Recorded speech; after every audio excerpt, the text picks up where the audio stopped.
Our 2025 Dallas Cowboys preview. If you're watching this on YouTube, we would love if you liked and subscribed. Please leave your thoughts and comments below. Anything you take issue with, predictions that you have for this division, anybody you think we should have talked about a little bit more as part of this conversation. We would love to hear from you.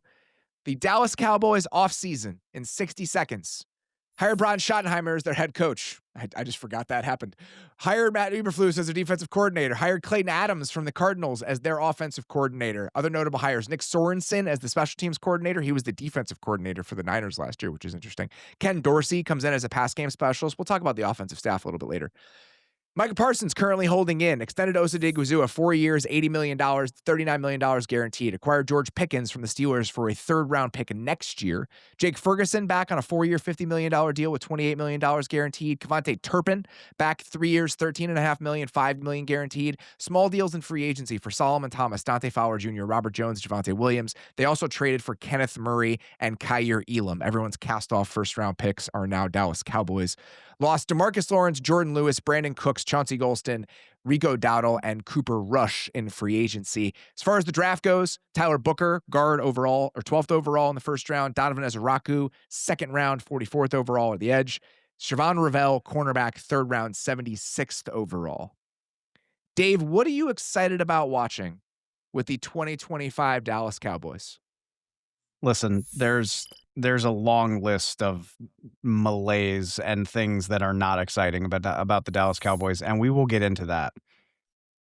But I'm so freaking excited to watch Dak Prescott play with two, you could even say three quality options. Depends on how high you are on Jake Ferguson. Last year was a down year. I think he's a pretty good tight end. Obviously, CeeDee Lamb and George Pickens being the headliners. I feel like, at least from my perspective, people memory hole what Dak is capable of just as a quarterback because of the playoff failure. But the bottom line is when he's got weapons in his offense, watch out, man.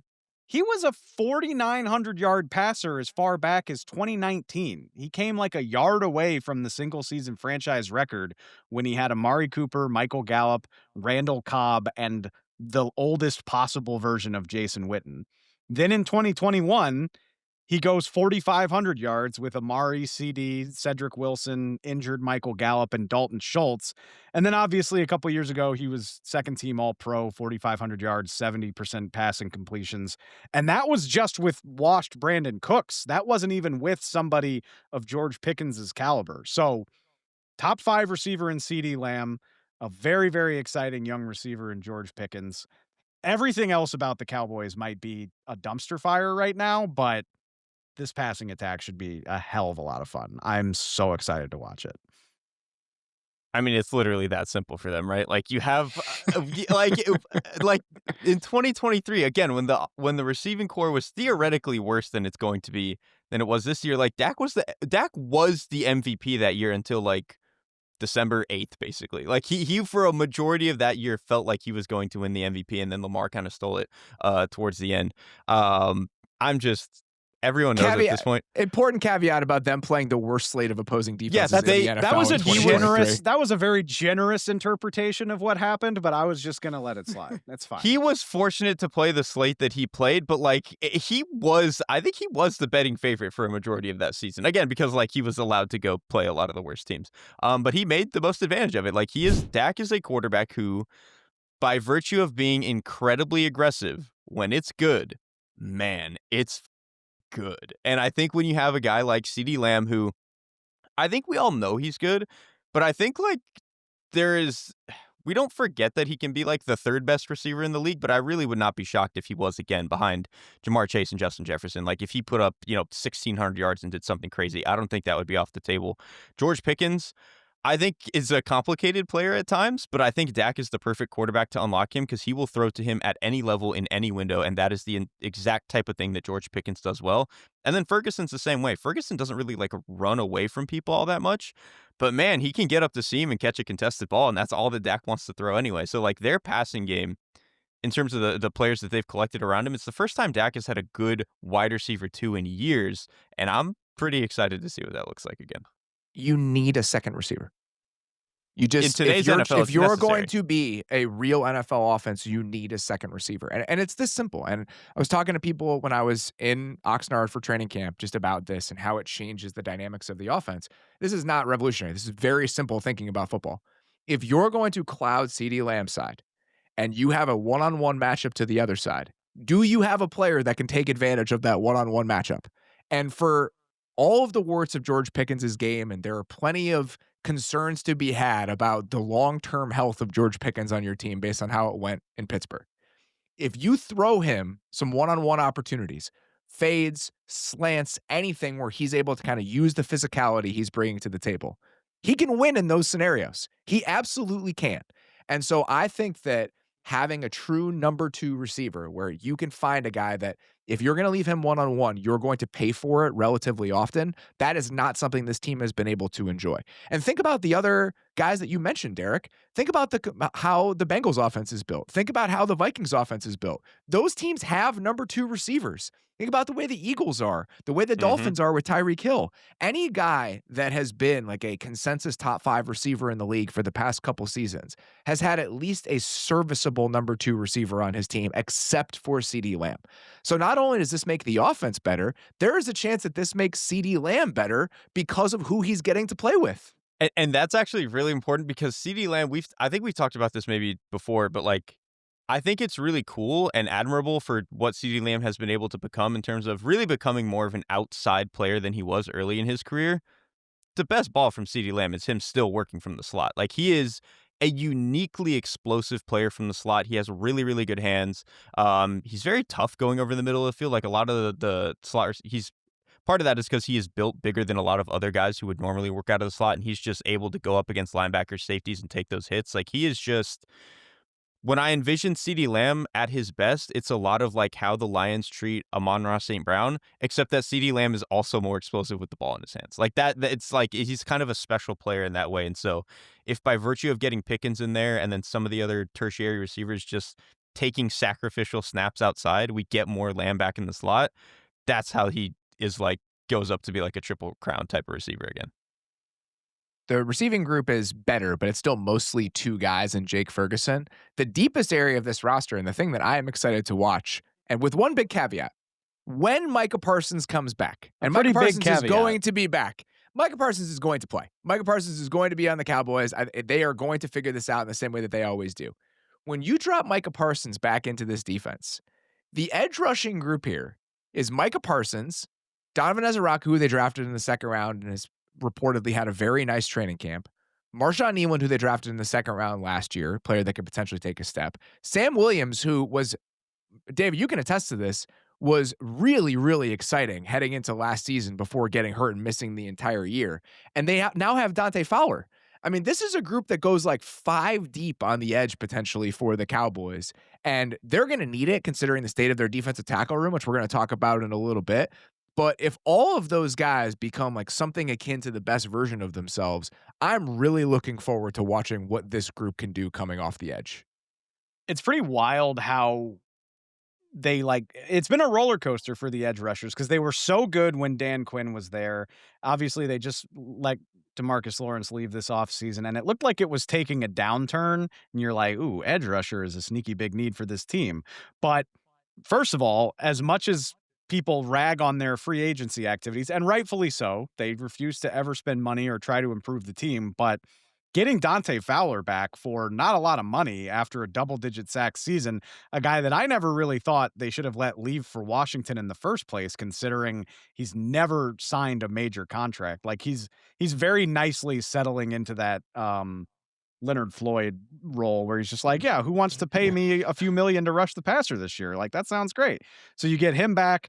Donovan Ezeraku falls in your lap. We talked about him at the start of camp where, you know, Dane had a top 25 grade on him and they get him in the 2nd round. So 8 months after thinking this position was kind of looking down a little bit, it is very, very healthy. And obviously Sam Williams, Ezeraku, Marshawn Kneeland's another one. Like, these guys need to hit on their potential, but if even a couple of them do, this could be a very, very scary group, provided one of the best football players in the entire league is doing the majority of that work, which I agree with you. I think he will.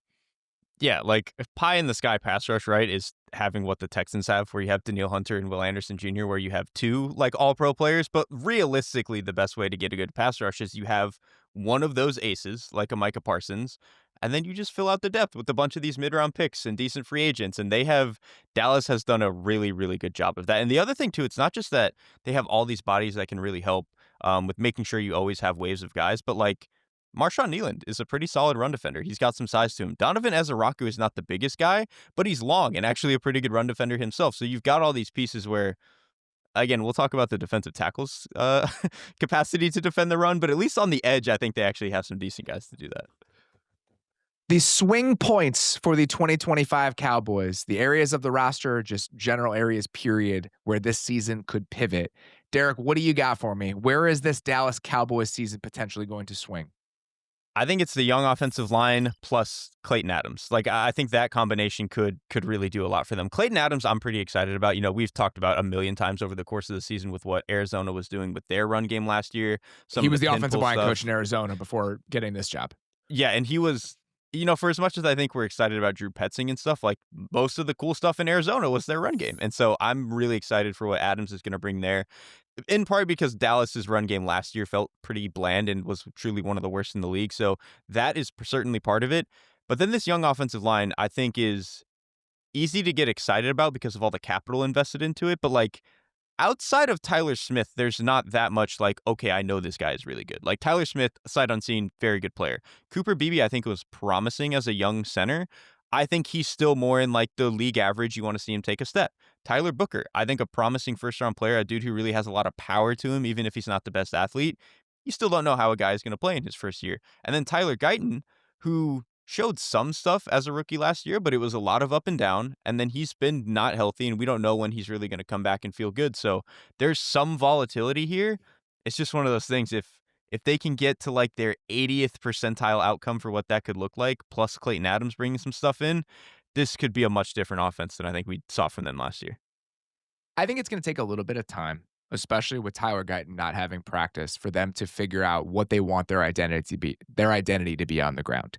We talked about this on a couple other shows and discussing the Tyler Guyton injury, but in talking to people when I was there at training camp and Clayton Adams specifically about the history of that Arizona run game, when they got to Arizona, the thought was not going to be, we're going to have this gap scheme, pin pull run game that's going to become one of the best in the league. Drew Petzing is like a wide zone guy with like from the Kevin Stefanski world. Like they did not anticipate becoming that sort of run game. It took trial and error, and it took them learning their personnel. And not having Tyler Guyton for all of training camp, you lose some of that experimentation time, even if you have the other guys. And I think this is going to move into the season as they figure out, all right, what is our run game? What is the best way to structure this thing? And how can we make sure we're getting the most out of these individual pieces? It might take 6-8 weeks to lean into that, but based on what Clayton Adams did in Arizona, I do have faith in their ability to find the right answer and try to put these guys in the right spots. I think my swing point ties nicely in with all of that because it feels like it needs to happen for the Cowboys' run game to be anything remotely remarkable.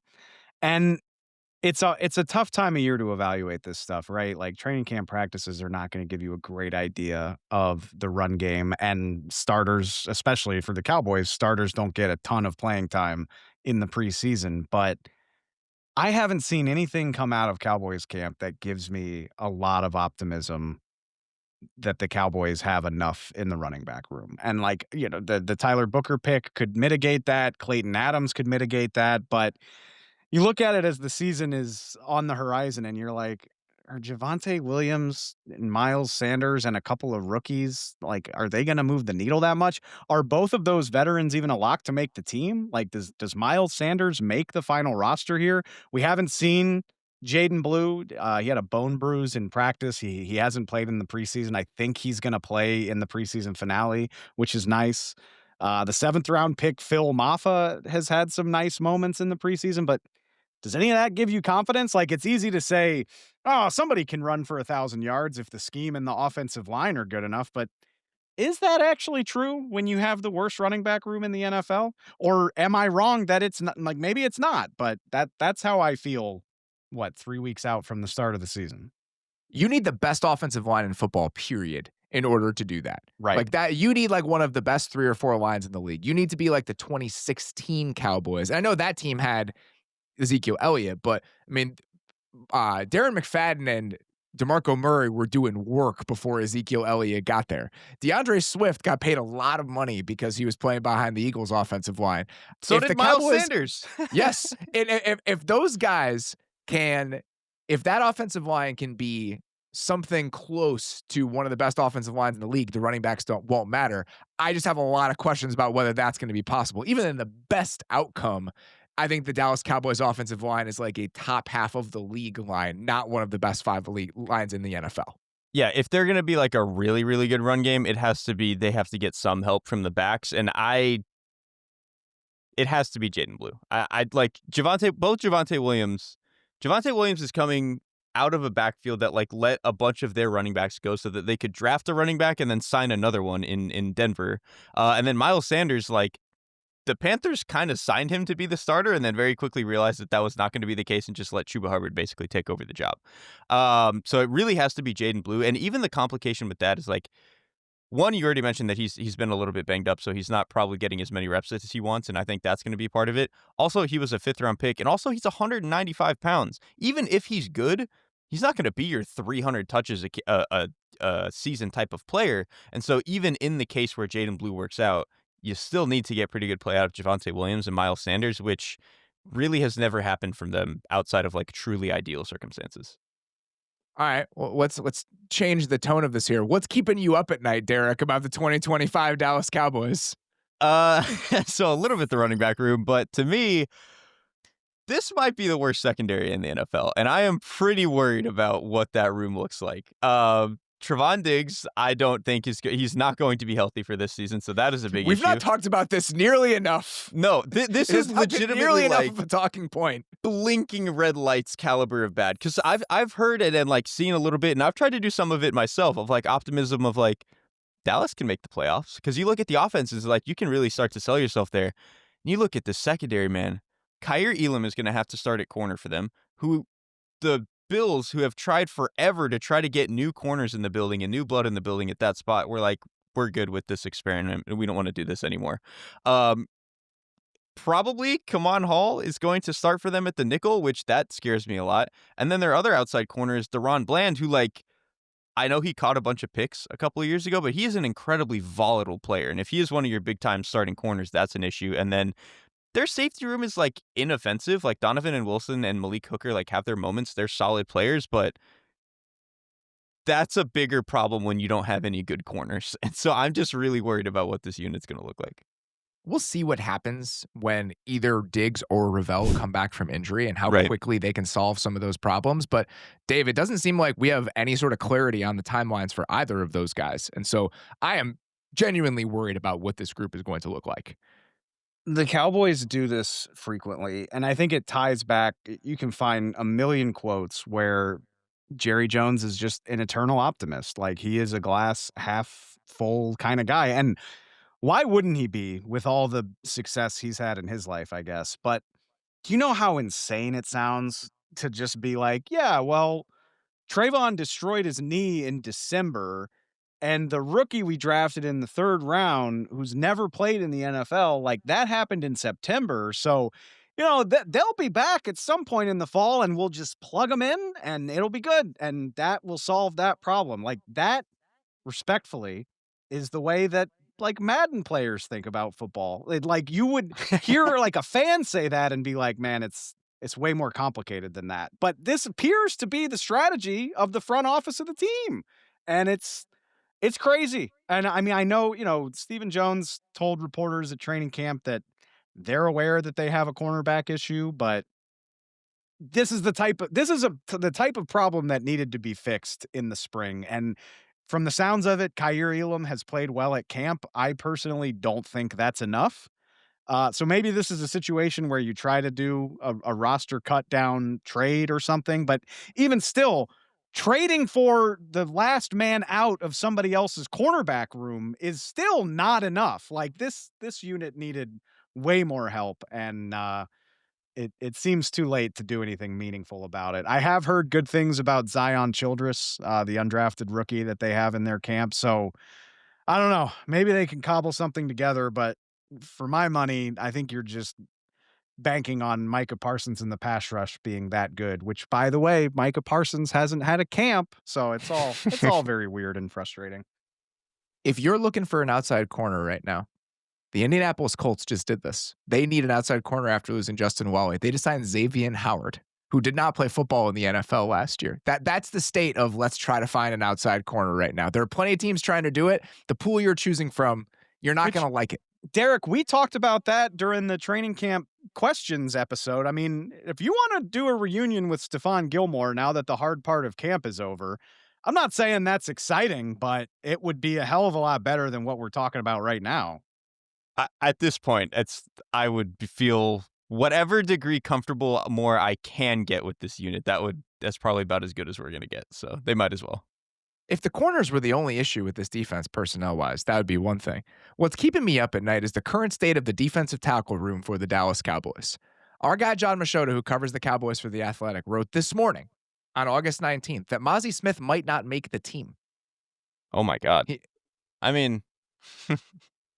So yeah, if he doesn't... Can we say that's surprising? I was going to say, good. Right. He's been an issue for them for sure. We know this. They were 32nd in the NFL in defensive EPA per carry last year on defense. The Cowboys were 30th in run defense success rate per next gen. They were 23rd in success rate in the second half of the season, but they were still 31st in EPA per carry on the ground per next gen stats. Other than Mozzie Smith, here are the other guys vying for playing time in that defensive line rotation. Former Brown Perrion Winfrey, 7th round pick Jay Toya, and Tommy Akingbasote. That's what we're talking about here. So 2 7th-round picks and a former Browns defensive tackle coming from from a room that famously does not have good defensive tackles.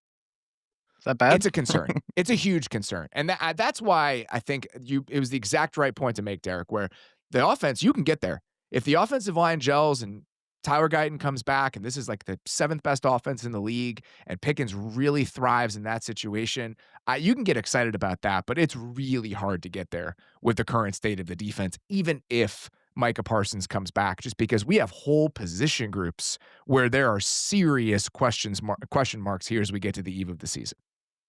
David, what are you watching in the first month of the season with the Dallas Cowboys? I prefer to just focus on the offense because it's the fun side of the team. And you mentioned it already, but I'm just curious to see what Tyler Guyton looks like, having unfortunately not really had a ton of camp, right? Like he got hurt when it was still July. It was relatively early on into camp. So that's a month plus of reps and no preseason that you're talking about for a guy who was raw last year, who struggled last year, and we don't officially know whether he'll be back in time for the regular season. It's a 4 to 6 week recovery time. So if you're doing mental math, maybe he can sneak back in for the season opener. Maybe it's more realistic to think that it's week 2 or even week 3. We'll see. But either way, he's jumping into the season without as much training camp as you would prefer. And it's not as if the Cowboys get breaks here. Like you open the season against the Eagles. Week 2 is the Giants, which if they got nothing else, we know they got a pass rush. Then it's the Bears, and then it's the Packers. I mean, there are no weeks off at the beginning of this season for a left tackle who hasn't played as much football as you'd prefer. So how good he looks, how he reacclimates, and how the Cowboys manage that, I'm sure Clayton Adams can scheme around it as need be, but I think it's, we want to watch Dak throw for 350 yards a game. He needs his left tackle playing well if he's going to do stuff like that. Speaking of how Clayton Adams schemes this up, what I'm watching is how dynamic does this offense feel compared to how static it has felt at times over the last few years. Last season, in the short time that we saw him, I guess half the season we saw him, Dak Prescott had a 21.3% tight window throw rate per next gen. That was the highest in the NFL. Some of that is self-inflicted. Some of that is the way that Dak Prescott plays football. I don't think it's an accident that Cooper Rush finished 3rd in that exact statistic last year. This is a static offense that makes it very hard on the quarterback, and that they've only become more of that over the last couple years. They had an 18.8% play action rate, which is bottom 10 in the NFL. They're below average motion rate, below average shift rate. Last year, They used multi-tight end sets at the 29th highest rate in the NFL. This was a static offense that just didn't have a lot of variety or diversity to it. What does it look like this year? Because you compare those multi-tight end sets to what the Cardinals did. The Cowboys had 180 snaps with multiple tight ends on the field last year. It was the fourth lowest rate in the league. The Cardinals had 498 of those. I don't think that's necessarily a good or bad thing. I'm just wondering, does the offense feel more dynamic and more diverse as they move to a new set of ideas? I know Brian Schottenheimer is carrying over, but the rest of the offensive staff is different. Their offensive line coach comes from the college game. He was the Kansas State offensive line coach when Cooper Beebe was there. Clayton Adams has a very different background than what the Cowboys offense looked like last season. Do we see more motion? Do we see more personnel diversity? They have a fullback on this team. What do they use that to how do they use that to kind of create layers in the run game? Do we see more motion with this team just to make things a little bit easier? Or is some of that static deployment and some of the way the offense feels, is that because of Dak and the way that he wants to play? So as we change over here to a staff that I do think might be more open to some of these ideas, do we see a different version of the Dallas offense, even when you're taking into account the preferences and choices of the quarterback?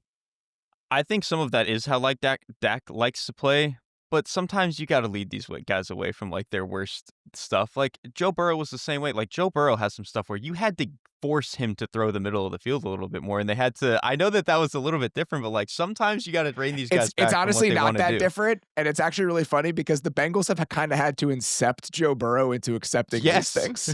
Like they've had to trick him into thinking that they're his ideas, and the offense has benefited because of that.